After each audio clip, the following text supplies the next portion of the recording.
defense. May it please the court. You may proceed.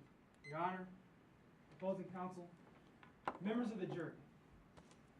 3 crimes, 2 victims, and 1 criminal. Cameron Poole. On August 30th, 2012, an amusement park named Rock the World was robbed by Cameron Poole. That morning, Cameron Poole was fired from his job for stealing from the park's ticket booth throughout the entire summer. He later returned to that park armed with a knife and threatened the park's accountant, Haley Floyd. Cameron Poole then robbed the ticket booth, then was chased by security into a moving ride. Cameron Poole then escaped, and the security guard, he was hit by that ride. And from his injuries, he died that night.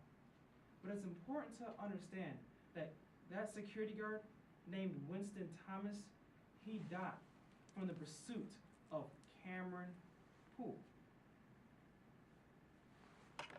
Members of the jury, this is not Cameron Poole. This is Whit Bowman. Many of you may be asking yourself the question, why are we here if Whit Bowman is on trial? Well, we are here because the prosecution, they want you to blame Whit Bowman for the crimes of Cameron Poole. They want you to blame her for Winston Thomas's death.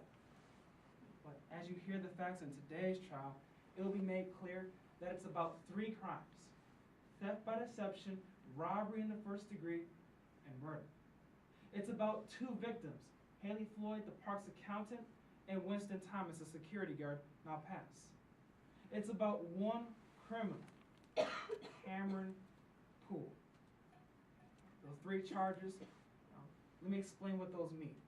For theft by deception, this means that you steal at least $500 by lying or by other means of false impression.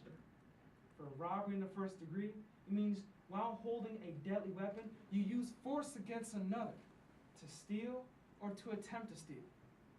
Attached to that charge of robbery is a count of murder.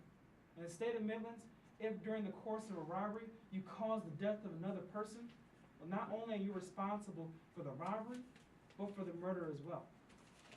Now, while the facts in today's case will clearly show that Cameron Poole is the one who committed these crimes, the prosecution is going to attempt to show you that Whit Bowman should be held responsible for Cameron Poole's actions through something known as complicity.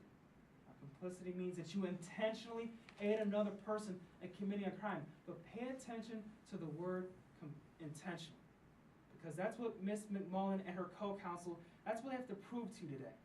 They have the burden to prove to you beyond a reasonable doubt that Ms. Bowman intentionally aided Cameron Poole in committing these 3 crimes. Now, beyond a reasonable doubt is the highest burden in our judicial system today. Now, this means that the evidence that they present, it must be persuasive, it must be so powerful that at the end of today's trial, you're left with not a single doubt based on your reason and common sense. Now, we, the defense, we have no burden. The law does not require that we prove Ms. Bowman innocent. But we're going to call before you 3 witnesses to show you the reasonable doubt that is present in the prosecution's case. First, we'll call Ms. Jackie Hunter. Ms. Hunter, she's a former employee of Rock the World. On the prosecution, they came before you and told you that Ms. Bowman purposely initiated something called blackout mode. But Ms. Hunter, she'll introduce evidence to you today that shows that what Ms. Bowman did was a mistake. Second, we'll call before you Mr. Charlie Kaminsky. He's an owner of a limousine transportation service. He'll tell you that when he first met Cameron Poole alone was stealing money from the ticket booth. He'll tell you that on August 30th, when he drove Cameron Poole away from the robbery, he heard Cameron Poole openly admitting to committing the robbery himself.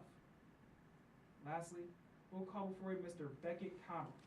And Mr. Conroy, he's the former owner of that ride known as the Tunnel of Terror. He will tell you that his own employees in the past, before he sold that ride, were making the exact same mistake that Ms. Bowman did. And that is reasonable doubt for you to consider in today's trial. And at the end of today's trial, my co-counsel, Mr. Lisa Harris, will come before you, and she'll show you how it was just 1 criminal, Cameron Pool. Thank you.